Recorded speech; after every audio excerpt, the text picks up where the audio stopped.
আপনারা জানেন যে গত পরশুদিন বৃহস্পতিবার দিন আমাদের কুমিল্লা সদরের থানার আপনার পাঁচদবি ইউনিয়নের যুবদলের আহ্বায়ক জনাব তহিদুল ইসলাম তহিদকে রাত্রে তুলে নিয়ে যান যৌথ বাহিনী, এবং তুলে নিয়ে যাওয়ার পরের দিন শুক্রবার তাকে লাশ হিসেবে পাওয়া যায়।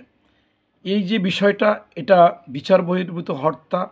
এই হত্যা চলতে পারে না। এই হত্যা করেছিলেন, বিচার বহির্ভূত হত্যা, ক্রোশ গুম করেছিলেন এই খুনি হাসিনা, শেখ হাসিনা, ফ্যাসিস্ট হাসিনা।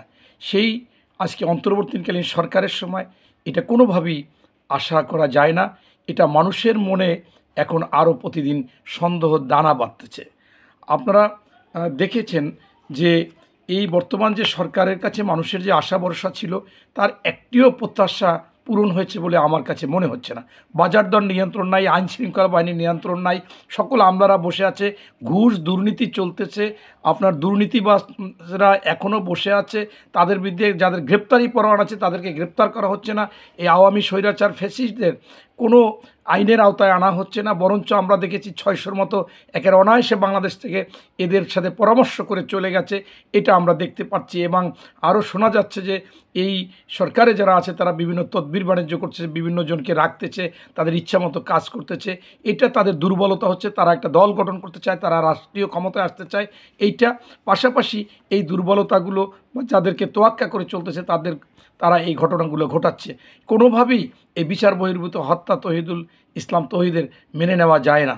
এবং আপনারা জানেন যে এই তহিদুল ইসলামের বাবা 3 দিন আগে মারা গিয়েছিলেন। শুক্রবার ছিল তার কুলখানি, সেইখানে সে গরু জবাই টবাই দিয়ে বৃহস্পতিবার দিন রাত্রে এই কাজগুলো করতেছিল, সেইখান থেকে তাকে নিয়ে আসছে।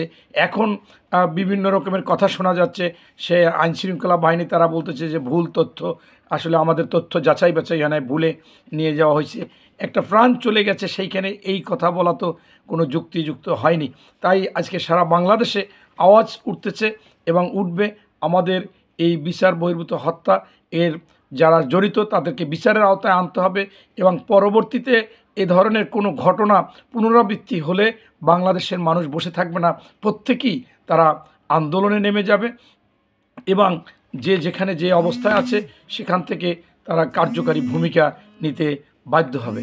তাই আমি মনে করতেছি যে আর বিচার বহির্ভূত একটা হত্যা হলে তাহলে তার মাসুল তাদেরকে দিতে হবে, এবং এটা কোনোভাবে বাংলাদেশের মানুষ মেনে নেবে না। ধন্যবাদ।